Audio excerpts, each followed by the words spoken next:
Bonjour et bienvenue dans une nouvelle émission. Bonjour Hervé. Bonjour Noémie. Alors Hervé Bloch, c'est comme ça que tu t'appelles. Tu es PDG et fondateur d'une société qui s'appelle Digilinks. Est-ce que tu peux te présenter? Est-ce que tu peux présenter ta société? Puis après on va expliquer le concept de cette nouvelle émission. D'accord, donc Digilinks est une société de conseil en stratégie digitale avec un modèle économique innovant puisque les prestations de conseil sont à destination de grands annonceurs gratuites. Donc je réalise des prestations gratuitement. Comment tu gagnes ta vie finalement? Effectivement, ce n'est pas que de la philanthropie. L'exercice consiste à travailler avec les annonceurs sur l'ensemble de leurs problématiques digitales, d'identifier des budgets prioritaires, des projets prioritaires, de sélectionner des prestataires qui sont les plus pertinents pour répondre aux objectifs stratégiques. Et je suis rémunéré par les prestataires dans une logique de frais commerciaux. Donc ça veut dire que tu as dans ton panier un nombre de prestataires, ils sont combien? Aujourd'hui, j'ai une quarantaine de prestataires répartis en 7 thématiques. Et donc l'exercice consiste à trouver sur chacune des problématiques clients le meilleur prestataire, celui qui répond au mieux à l'exigence, à l'objectif, aux enjeux du client. D'accord. Ton parcours Hervé, qu'est-ce que c'est? Alors moi, ça fait 12 ans que j'exerce des métiers commerciaux dans l'univers du marketing digital. Donc c'est vrai que 12 ans, ça paraît peu, mais en même temps, en 98, c'était vraiment les balbutiements. Donc j'ai vraiment vécu les premières heures du marketing digital avec des acteurs comme Auckland, eBazaar, Aquarelle, Allociné. Certains sont encore là, d'autres ne le sont plus du tout. Et donc, j'ai toujours vécu les problématiques du marketing digital, les évolutions. Et donc, j'ai voulu aujourd'hui faire profiter de ces 12 ans d'expérience à des annonceurs pour qu'ils puissent vraiment se concentrer sur les axes prioritaires et être focus sur des enjeux business et héroïstes, puisqu'on parle de plus en plus de rentabilité et surtout de retour sur investissement. Et c'est pour ça que tu viens chez Décideur TV présenter cette nouvelle émission qui va s'appeler Les décideurs du marketing digital. Ton originalité, Hervé, c'est que tu vois le marketing digital à travers 7 péchés capitaux. Et tu vas nous expliquer ça. Le premier péché capital, c'est l'orgueil. L'orgueil dans le marketing digital, qu'est-ce que c'est? Alors, effectivement, lorsque un marketing digital se met en place, il faut d'abord avoir un site internet. Donc, il faut réfléchir à la conception de ce site et on voit trop souvent un péché d'orgueil dans la conception d'un site internet, des sites tout en flash, très jolis mais qui ne peuvent pas être référencés, des sites où on peut difficilement naviguer aussi. Exactement, des sites où on n'a pas d'évidence dans la possibilité de donner ses coordonnées. Donc du coup, l'éditeur du site ne peut pas collecter des informations pertinentes.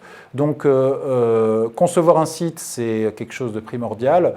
Éviter le péché d'orgueil, c'est important aussi. Quelle est ta préconisation sur ce péché très grave qui est celui de l'orgueil ?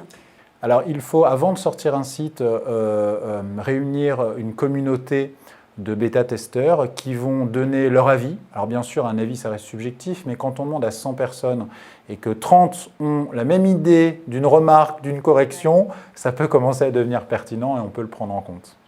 Deuxième péché, la paresse. Hervé, qu'est-ce que tu entends par le péché de paresse dans le marketing digital? Alors, lorsqu'on a conçu un site, il faut très vite le référencer. Donc, j'associe la paresse au référencement. Pourquoi? Il y a deux méthodologies de référencement. Le référencement naturel, donc les occurrences que l'on trouve sur Google directement, et vous avez le référencement celles pour payant. lesquelles on n'a pas besoin de payer. Exactement. Voilà. Et à côté de ça, il y a le référencement payant, où on va payer au clic pour apparaître dans les très bonnes positions donc d'un moteur de recherche. Et donc la paresse consiste à dépenser sans compter pour acheter en fait de la visibilité, acheter des liens commerciaux, alors qu'on pourrait aussi dépenser intelligemment pour optimiser son référencement naturel et donc être visible sans avoir un coût, une taxe associée. Et après la paresse, évidemment, il y a la luxure. La luxure dans le marketing digital, qu'est-ce que ça veut dire? Alors, après avoir conçu son site et référencé son site, il faut acquérir du trafic et acquérir des prospects. On appelle ça le lead generation. Je l'associe à la luxure parce qu'on voit trop d'annonceurs, des marchands, des médias qui dépensent pour collecter des adresses, 10 000, 100 000, 200 000, 500 000, donc avec une logique de luxure, et qui derrière ne pensent pas à la suite. Puisque lorsqu'on a un site marchand, il est très important de générer du trafic, de recruter des prospects, mais l'enjeu, c'est d'avoir sur une base de prospects quelques-uns qui convertissent le plus grand nombre et qui donc génèrent un chiffre d'affaires. Et après la luxure, il y a l'envie. L'envie, Hervé, qu'est-ce que ça veut dire? Alors, j'ai conçu mon site, je l'ai référencé, j'ai acquis du trafic, des prospects. Aujourd'hui, j'ai envie d'exploiter ces prospects et donc d'utiliser les mécaniques de l'emailing. J'associe l'emailing à l'envie puisqu'on a envie d'envoyer un mail, 2 mails, 3 mails, 5 mails par jour. Ça paraît si simple, si peu coûteux. Mais dans les faits, il faut gérer une pression marketing en fonction des catégories de population. Ceux qui n'ouvrent jamais, il faut arrêter de leur envoyer. Ceux qui cliquent régulièrement, il faut, pourquoi pas, augmenter la cadence. Donc avoir vraiment une logique de l'emailing de masse à un email marketing intelligible, intelligent et efficace. Et après l'envie, il y a la colère. La colère, Hervé, ça existe dans le marketing digital, je n'ose y croire. Tout à fait. Donc si on reprend l'exercice, j'ai créé mon site, je l'ai référencé, j'ai acquis des prospects, j'ai envoyé des emails et très vite je me rends compte que j'ai des flux d'informations et je suis en colère puisque je ne peux pas traquer l'ensemble de mes campagnes, je ne peux pas scorer l'ensemble de mes bases de données. Donc il existe aujourd'hui des outils pertinents de scoring, de tracking. Et donc pour éviter de commettre ce péché de colère, il faut s'intéresser à ces outils. Et certains sont gratuits, d'autres sont payants mais très rentables. Donc il faut vite se pencher sur ce type de questions. 6e péché capital, l'avarice. L'avarice. Alors l'avarice, je l'associe à toutes les dominantes du CRM. Le CRM, c'est le Customer Relationship Management, c'est-à-dire la gestion de la relation client, comment convertir un prospect en client et comment fidéliser un client dans le temps. Pourquoi j'ai associé l'avarice? Parce que c'est souvent un parent pauvre. Beaucoup de sociétés ne voient pas directement l'effet de levier du CRM, donc ne dépensent pas des budgets pertinents sur le sujet, alors qu'il y a des vraies logiques pertinentes. Et là où on dépense des centaines de milliers d'euros en acquisition, il suffirait peut-être de dépenser quelques milliers d'euros en fidélisation pour avoir des effets de levier bien plus intéressants. Et dernier péché, mais pas le moindre, la gourmandise.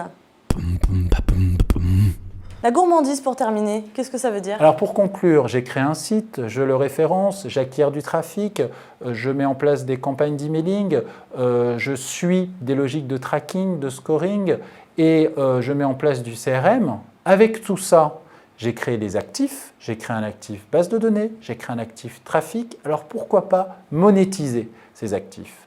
Le problème, c'est que dans la monétisation, on peut commettre le péché de gourmandise, puisqu'on voit trop de sites aujourd'hui qui monétisent à outrance. On reçoit 10 mails par jour publicitaires, ou alors sur le site, on a des publicités qui n'ont rien à voir avec le métier initial du marchand. Et donc, peut-être serait-on en train de commettre ce péché de gourmandise. Donc, tu vas, avec tes invités, dérouler un petit peu ces 7 péchés capitaux. Qu'est-ce que tu vas faire exactement? Tu vas donner un conseil dans tes émissions?